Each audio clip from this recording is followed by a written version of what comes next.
I was like, we're a bit close, we're a bit too close for comfort here. We're in the period of the Enlightenment, is what they call it. Yeah. And look at their logo, and it doesn't even take any deciphering this one. There's a pyramid with an angel on top, with a McDonald's-style M presiding over the pyramid. So essentially you've got more messianic imagery in the logo of a corporate symbol. You know, and all I can think is this company, Schweppes, they teamed up with Cadbury's. They're instrumental in destroying the health of the world because they create sugary drinks and, you know, aspartame-ridden drinks and everything that goes with it. And they're using this symbology. So you can look at that on my blog yet again because it's all on there. Very interesting. Get to Starbucks, and Starbucks, if you look at, when you're walking past any old Starbucks, you'll notice that the logo is 3 stars that make a pyramid, and the very top star is seated on top of a crown, which is essentially, you know, symbolic of the all-seeing eye, but underneath the crown is a woman, and that woman is Isis, so the Egyptian deity Isis.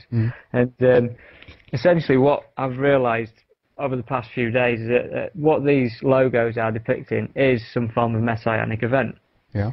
And when you look into a book, there's a book called The Secret Teachers of All Ages from 1928 by Manly P. Hall. Indeed. And states Isis is sometimes shown standing between 2 great pillars of Freemasonry. Yeah. So deity Isis stands between these pillars.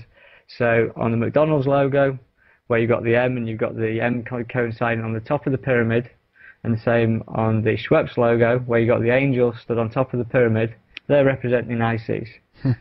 There's no other way of looking at it, in my personal opinion. Yeah. So basically, Isis is symbolic of the all-seeing eye. It's the same thing.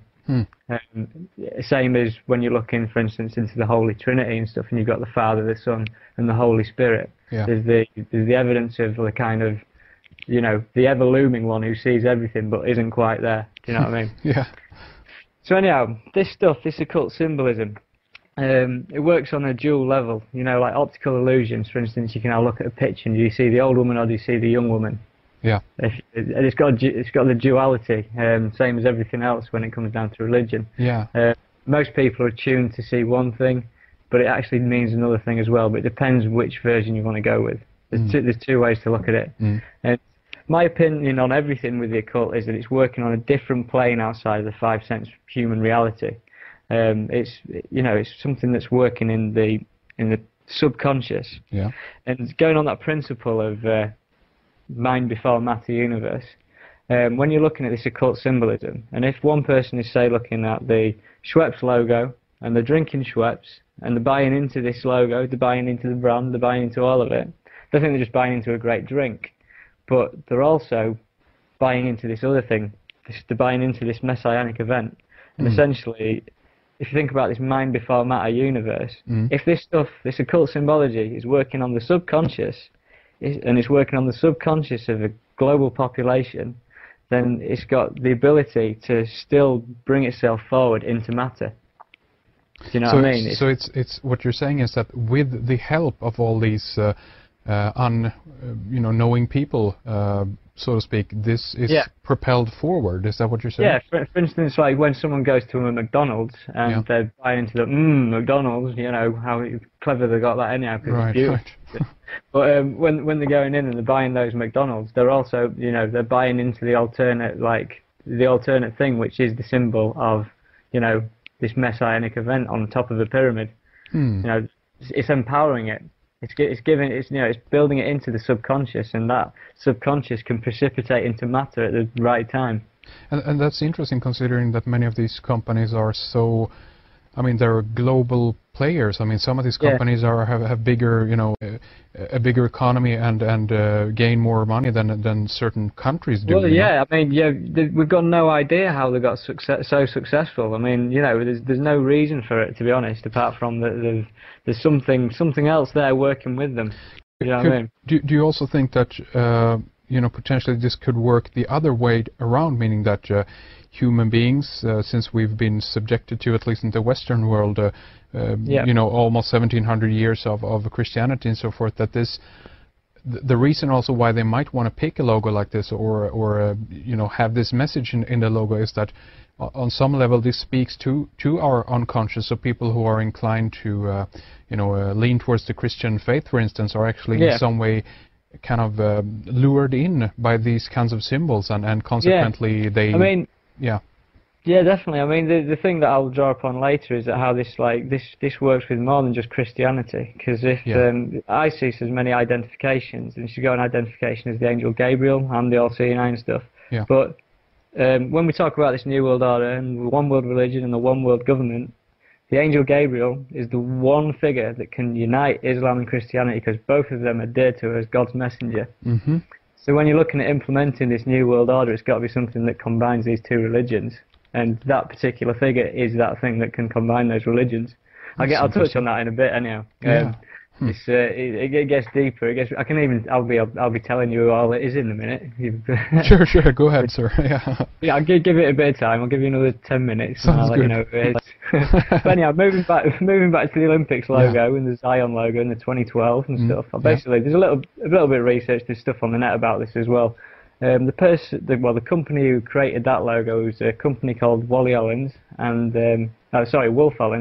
It's a brand agency, and this brand agency was set up by a chap called Wally Ollins, and this man was responsible for branding corporate Europe. So basically, you know, GE Capital, all these logos that have kind of, you know, sunk into the subconscious of sorts. These are all like created by this man called Wally Ollins, who created the 2012 logo as well. And it turns out his dad was a Freemason. Nice. So the chances are that, you know, there's an interview online where he references his dad trying to get him to be a Freemason. He never actually says whether he is or not, but the chances are it's in the family.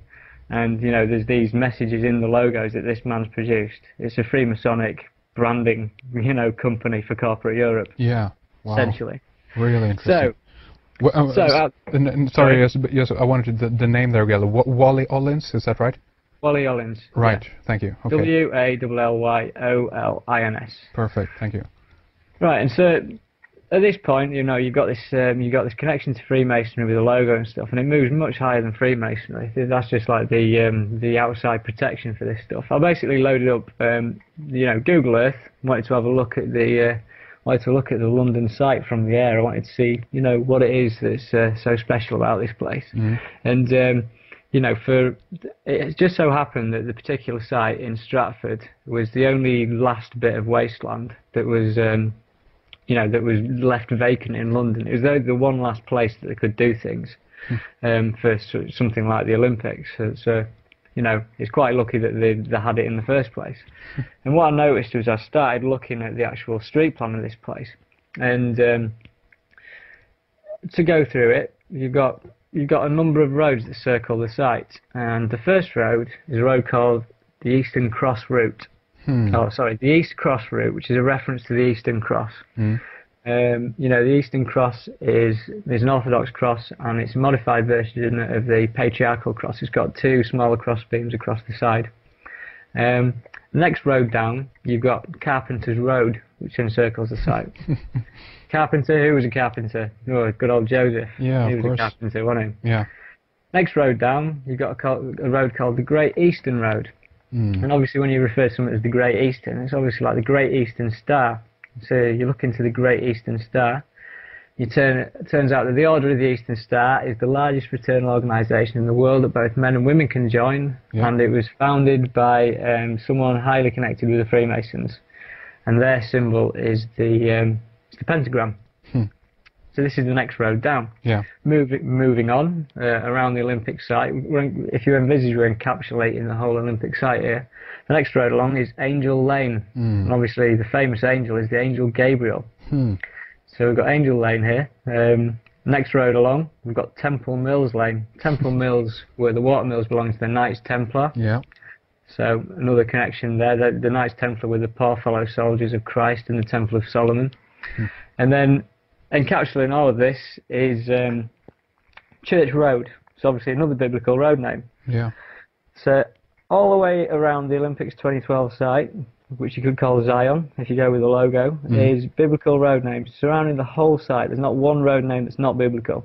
So you start looking at that and you think, what the hell is going on? Yeah. Because this site was supposedly a fluke that they found this, and you know what we're looking at is something that is clearly quite well planned. So if you move into, like, for instance, there's one road here that's called is the East Cross route is called the A12,